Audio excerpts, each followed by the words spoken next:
These videos are satiric reviews. You don't have to agree, but don't bitch about it. They call me the Shockmaster.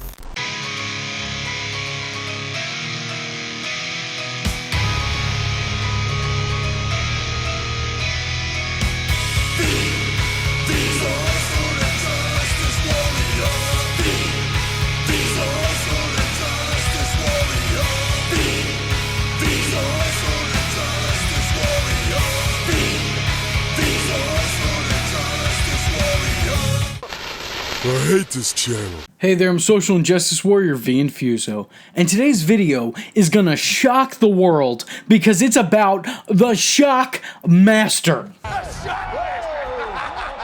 told you.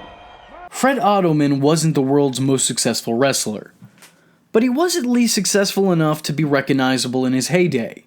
And when checking back in the record books, he comes up quite a lot during the late 80s, early 90s. Wrestling at first as Tugboat, who I can only imagine is also Kairi Sane's mentor, to becoming one half of the Natural Disasters along with Earthquake, now being rebranded as Typhoon. Thank God, because I don't want to see a big man in a sailor hat. I don't know why, but I'm just very uncomfortable by it. The guy was a former tag team champion, for Christ's sake, and he was managed by Mr. Fuji. And if Fuji approves, you bet your damn ass I approve too. Wrong!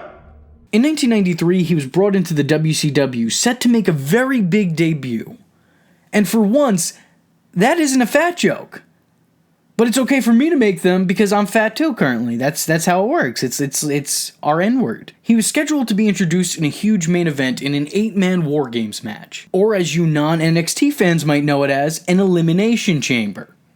Kind of. Not really. You know, forget I said it. The team of Sid Vicious, Big Van Vader, and Kane and Cole, better known now as Booker T and Booker T's brother, were challenging Sting, Dusty Rhodes, and the British Bulldog Davey Boy Smith. But the big question was, who was the fourth man? Well, on Ric Flair's A Flair for the Gold, Sting very excitedly announced, the Shockmaster. And... There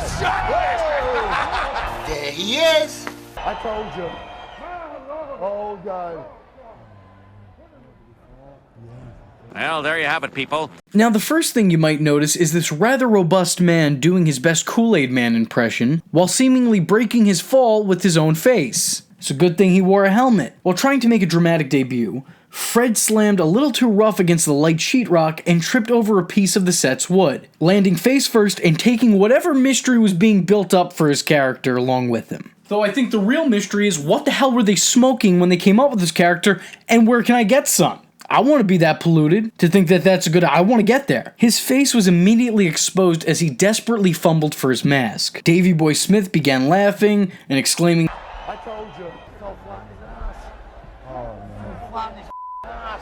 even though he fell on his face. Hell, even Ollie Anderson, the guy in the back who was providing the voice of the character, couldn't stop laughing long enough to get his words out. I mean, if they wanted a memorable debut, to be fair, they got one. Sid Vicious is red in the face from trying to contain his laughter. And the worst part of it all is, this happens as soon as he shows up. The poor man now has to stumble back to his feet and somehow try to sound and look intimidating. How? There is no recovery from that. The commentators didn't have anything to add. They didn't know what to do. And their jobs are to solidify everything on the show. They're employed to correct whatever mistakes they can while narrating the matches and segments at hand. But here, they were silent because they were like, oh no, this is way above my pay grade. They didn't make a sound. They didn't make a noise. But to be fair, maybe that's because they also were too busy stifling their laughter. Anyway, that may have been the first thing that you noticed. But the first thing I noticed is, what Star Wars deep lore creature is this? He looked like a combination of your standard stormtrooper and the Rancor's handler. Look at that.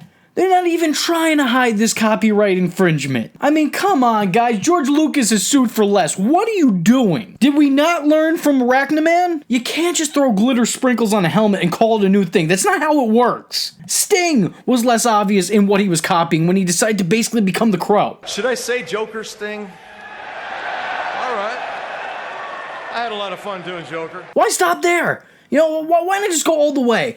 Wookiee balls out. Give the guy a lightsaber and a shooter. Who cares? You guys clearly didn't. Can I just add, Can I just add, best case scenario, he doesn't fall through the wall, he doesn't trip over that piece of lumber. Still, what can happen? Who thought this was a good idea? You got Tugboat in Star Wars merchandise with everyone's third least favorite horseman providing his voice somewhere else? The only time someone else has provided a voice for a wrestler and had it work was Kai and Tai. Because we are evil. Indeed.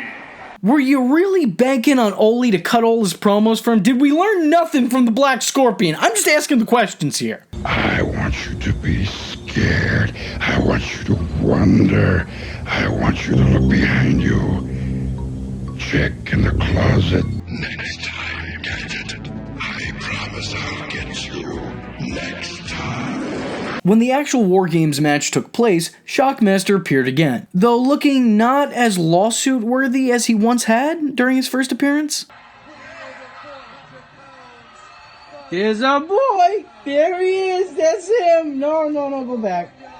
No, who cares about you, Sting? WCW tried to capitalize off their initial failure by switching his gimmick from cosplayer to klutz. Wow, guys, way to go. Way to turn chicken shit into chicken shit salad. I mean, don't get me wrong, it's an improvement, but I ain't eating that. I mean, come on, look at this. Look at their attempt to incorporate their own fuck-up into the story. August 1993, Clash of the Champions will go down as a memorable moment in World Championship Wrestling. Not just spilled water on me our last interview. You're kind of clumsy, a lot of people have told me, and it's obvious. The one and only, ladies and gentlemen, again, Santa Claus. Hey, how you doing there, little boys? Boom, boom! All these explosions. I can't find the door. Get out on the stage where I'm supposed to be. Boom! I made my own door. Fell down on my face. Hat falls off. What? Oh, man. I'm clumsy, okay? I was always the big kid. I fell down a lot. I took it and bumped into doorways.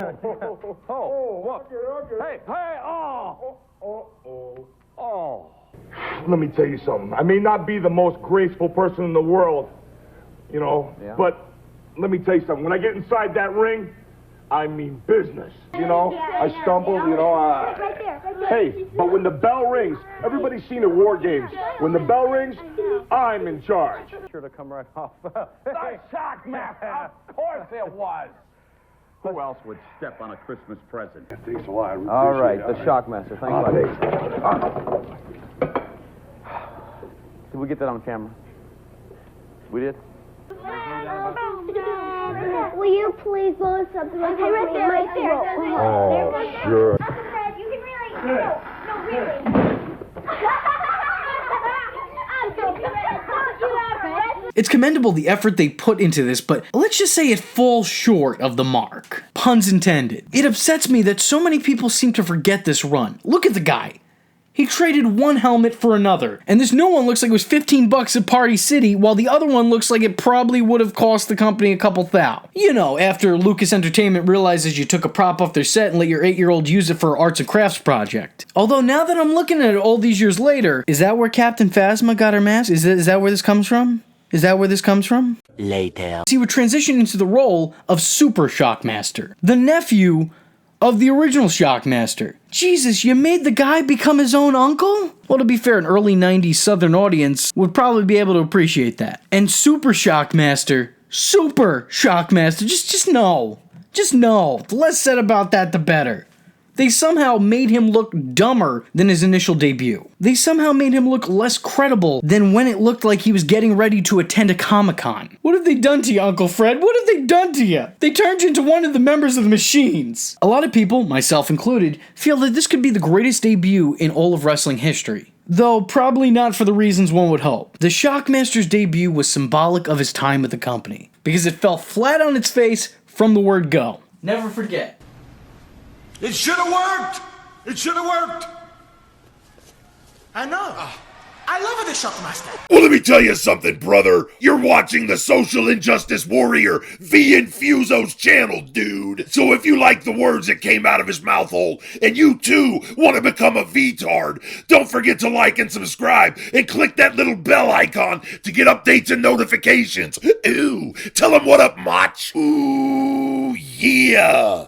follow the man on Twitter, yeah, because we all know it's not stalking if it's on the internet, yeah. Join the madness by joining the Discord, and if you have a moment of time and a free dollar to spare, head over to the SIJW's Patreon, dig it, where you can request videos, get exclusive videos, and early access to content, yeah. Or go down to PayPal, where you can buy the shirts, brother. But most importantly, just remember, if you're not tuning in, then you're missing out.